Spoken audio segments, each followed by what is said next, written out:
ఇది కేదార్ చేయలేదని నేను ఖచ్చితంగా నిరూపిస్తాను వదిన. మీరు మమ్మల్ని అలా మాట్లాడడానికి ఎంత బాధపడుతూ మాట్లాడుతున్నారో నేను అర్థం చేసుకోగలను అని ధాత్రి అనుకుంటూ ఉంటే, నాన్న మీరు నన్ను ఎప్పుడో కొడుకుగా అంగీకరించేశారు నాన్న. అందుకే నేను ఒక కొడుకుగా ఈ పని చేసి ఉండనని, ఒకవేళ నిజంగానే అలాంటిది జరిగి ఉంటే అని మీరు చాలా బాధపడుతున్నారని నేను అర్థం చేసుకోగలను నాన్న అని కేదార్ అనుకుంటూ ఉంటాడు. ఇంకోవైపు సుధాకర్ కూడా వీళ్ళ గురించి ఆలోచిస్తూ బాధపడుతూ ఉంటే కౌశికి ఇంకా ఇంకా చాలా బాధపడుతూ ఉంటుంది. తర్వాత సుధాకర్ కౌశికి దగ్గరికి వచ్చి, అమ్మ కౌశికి టైం అవుతోంది వెళ్ళాలమ్మా అని చెప్పటంతో, పదండి బాబాయ్ అని కౌశిక్ అంటుంది. కేదార్ వెళ్ళి ఫ్రెష్ అయ్యిరా వెళ్దామని ధాత్రి కూడా చెప్తూ ఉంటుంది. డాక్టర్ గారు టెస్ట్ చేయాలా?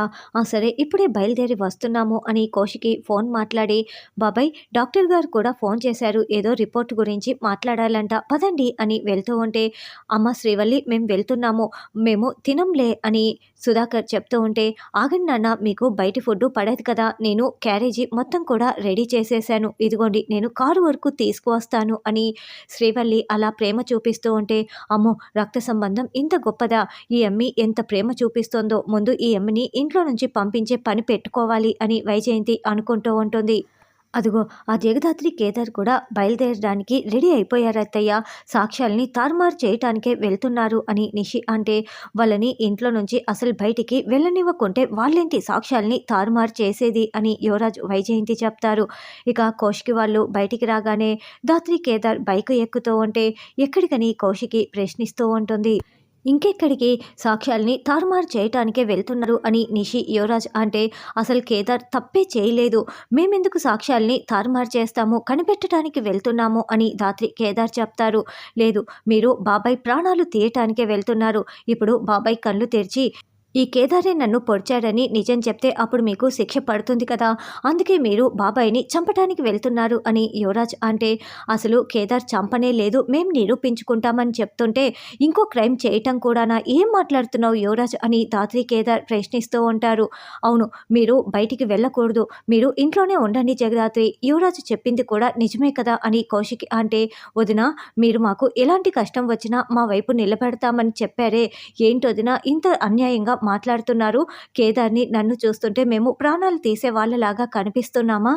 నేను మళ్ళీ చెప్తున్నాను, కేదార్ ఏ తప్పు చేయలేదు, నేను నిరూపిస్తాను, మేము మాత్రం బయటికి వెళ్ళి తీరాల్సిందే వదినా అని ధాత్రి చెప్తే, చూడమ్మి నీ మాటకే ఎదురు చెప్తోంది అని వైజయంతి నిషి ఇంకా కౌశికిని రెచ్చగొడుతూ ఉంటారు. లేదు మీరు వెళ్ళటానికి వీల్లేదు అని కౌశికి చెప్తుంటే, అదేంటి వదినా మీరు మాకు గడువు ఇచ్చారు కదా, మరి ఆ గడువు లోపల మేము ఏ నేరం చేయలేదని నిరూపించుకోవాలంటే మేము బయటికి వెళ్లకుండా సాక్ష్యాల్ని ఇలా తీసుకురాగలము వదినా, అందుకే మేము వెళ్ళి తీరాలని చెప్తున్నాను అర్థం చేసుకోండి అని ధాత్రి చెప్పటంతో, సరే నువ్వు చెప్తున్నది నాకు అర్థమైంది జగదాత్రి, అయితే మీరు హాస్పిటల్ చుట్టుపక్కలకి మాత్రం అస్సలు రాకూడదు అని కండిషన్ పెట్టి పదండి బాబాయ్ అని కౌశికి చెప్తుంది. మీనన్ దేవా వాళ్ళు కూడా ఆల్రెడీ కమలాకర్ని చంపటానికి హాస్పిటల్ దగ్గరికి వచ్చేస్తారు. చూడు దేవా లోపల మనం ఎట్టి పరిస్థితుల్లోనూ గన్ యూస్ చేయకూడదు, మనం సైలెంట్గా మన పని పూర్తి చేసుకు వెళ్ళాలి అని మీనన్ చెప్పటంతో, అలాగే బాయ్ అని దేవా అంటారు. ఇక మీనన్ వాళ్ళు లోపలికి వెళ్తూ ఉంటే ధాత్రి కేదార్ బయట బైక్లో దిగుతూ ఉంటారు. కేదార్ ఇంకా వదిన వాళ్ళు వచ్చినట్లు లేరు, మనం వచ్చే లోపలే మనం పని పూర్తి చేసుకొని వెళ్ళాలి అని ధాత్రి చెప్తుంటే, అది కాదు ధాత్రి, ఒకవేళ మనం ధాత్రి కేదార్లుగా లోపలికి వెళ్తే ప్రాబ్లం అవుతుందేమో, జేడీ కేడీలుగా వస్తే బాగుంటుంది కదా అని కేదార్ అంటే, లేదు ఆ ఏసీపీ సామాన్యుడు కాదు, ఇప్పుడు మనం జేడీ కేడీలుగా లోపలికి వెళ్ళామంటే ఈ సమయంలో ఇక్కడేం చేస్తున్నారని ప్రశ్నించే అవకాశం ఉంది, అప్పుడు మన ఐడీలు కూడా బయటపడిపోయే అవకాశం ఉంది, కాబట్టి మనం ధాత్రి కేదార్లుగానే ఇప్పుడు లోపలికి వెళ్దాము. కిరణ్ రమ్య వాళ్ళు రంగా దాంట్లో ఏదో లీడ్ దొరికిందని వెతకటానికి వెళ్ళారు, మనం పని పూర్తి చేసుకునే లోపల వాళ్ళు ఇక్కడికి వస్తారు, నైట్ అంతా ఇక్కడ కాపలాగా ఉంటారు, ఇప్పుడైతే మనం లోపలికి వెళ్ళి తీరాల్సిందే అని ధాత్రి చెప్తోంది. కేదార్ అదిగో మనం ఆ చెట్టు చాటు నుంచి మొత్తం గమనించుకుంటూ ఉందాము, ఎందుకంటే అదిగో కౌశికి వదిన వాళ్ళు లోపలికి వెళ్తున్నారు అని ధాత్రి చెప్పటంతో, అలాగే ధాత్రి కానీ ఇక్కడి నుంచి అన్ని గమనించుకోగలమా అని కేదార్ అంటే, ఇదిగో ఇటువైపు నుంచి చూస్తే బ్యాక్ డోరు, అటువైపు నుంచి చూస్తే కారిడారు, ఇక్కడ మొత్తం కవర్ అయిపోతుంది, మొత్తం పిన్ టు పిన్ మనం గమనించుకుంటూ ఉండొచ్చు, ఏం ప్రాబ్లం లేదు అని ధాత్రి చెప్పటంతో ఒక చెట్టు కింద నిలబడి కౌశికి వాళ్ళు లోపలికి వెళ్ళటం మొత్తం కూడా గమనించుకుంటూ ఉంటారు.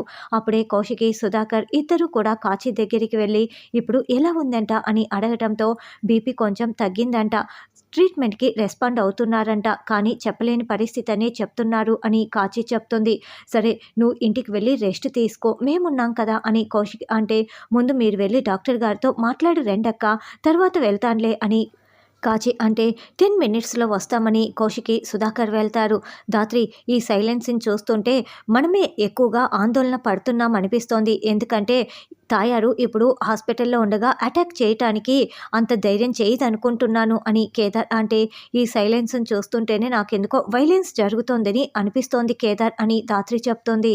రమ్య దగ్గర నుంచి ఫోన్ కాల్ వస్తోందని ధాత్రి లిఫ్ట్ చేసి రంగ గురించి లీడ్ దొరికిందా అని ప్రశ్నిస్తూ ఉంటే, లేదు మేడం, ఇక్కడ రాంగ్ ఇన్ఫర్మేషన్, ఇక్కడ వేరొక రంగ ఉన్నాడు, మనకు కావలసిన రంగ కాదు అని చెప్పడంతో సరేనని ఏవేవో ఇన్స్ట్రక్షన్స్ ఇస్తూ ఉంటుంది. ఈ లోపల మీనన్ కాచి దగ్గరికి వస్తూ ఉంటాడు. బాయ్, ఆ అమ్మాయిని వేసేయమంటావా అని రౌడీ ప్రశ్నిస్తూ ఉంటే, రే ఇది హాస్పిటల్, ఏ చిన్న పొరపాటు జరిగినా వెంటనే సెక్యూరిటీ అలర్ట్ అయిపోతారు అని కాచి దగ్గరికొచ్చి హాయ్ సిస్టర్ అనగానే కాచి వెనక్కి తిరిగి చూస్తుంది. వెంటనే మీనన్ అక్కడున్న వాటర్ బాటిల్ తీసుకొని ఆ స్టీల్ వాటర్ బాటిల్‌తో కాచి తల పగలగొట్టడంతో ఉన్నపళంగా స్పృహ కోల్పోతుంది. సారీ సిస్టర్, సరైన సమయానికి నువ్వు రాంగ్ టైంలో ఇక్కడ కూర్చొని ఉన్నావు అని కాచి నిద్రపోతున్నట్లులాగా స్పృహలో లేకుంటే అక్కడ కూర్చోపెట్టి వెళ్తారు. సరే రమ్య, మీరిద్దరూ ఇక్కడికి వచ్చేయండి అని ధాత్రి ఫోన్ పెట్టేస్తుంది. ఈ లోపల మీనన్ వాళ్ళు కమలాకర్ దగ్గరికి వెళ్తారు.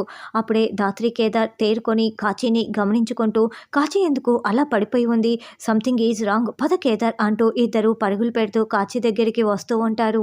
కాచి దగ్గరికి రాగానే ధాత్రికి కింద పడిపోయిన వాటర్ బాటిల్ కనిపిస్తుంది.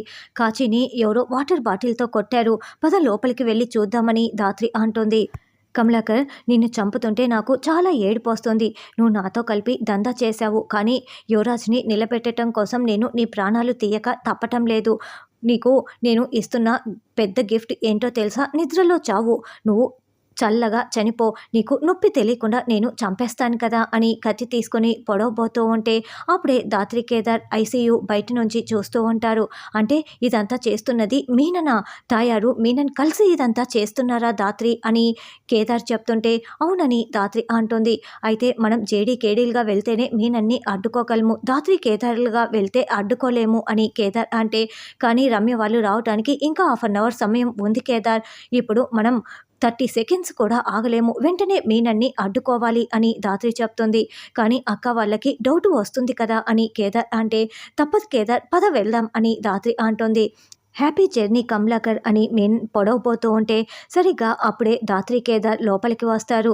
అదేంటి, మామూలుగా చావు వెతుక్కుంటూ గదా మనుషుల దగ్గరికి వెళ్ళేది, వీళ్ళేంటి చావును వెతుక్కుంటూ ఇలా వస్తున్నారు అని మీనన్ అంటే, చూడు మా బాబాయ్ మీద ఒక చిన్న గీత పడినా మేము అస్సలు ఊరుకునేదే లేదు, నిన్ను వదిలిపెట్టము అని ధాత్రి కేదార్ చెప్తూ ఉంటే మీనన్ పైశాచికంగా నవ్వుతూ, ఏంటి మీరు నన్ను అడ్డుకుంటారా అని ఎగతాళిగా మాట్లాడుతూ ఉంటాడు. అలా ధాత్రి కేదార్పై మీనన్ విరుచుకుపడిపోయి మీనన్ ధాత్రి గొంతు పట్టుకొని నులిమేస్తూ ఉంటాడు.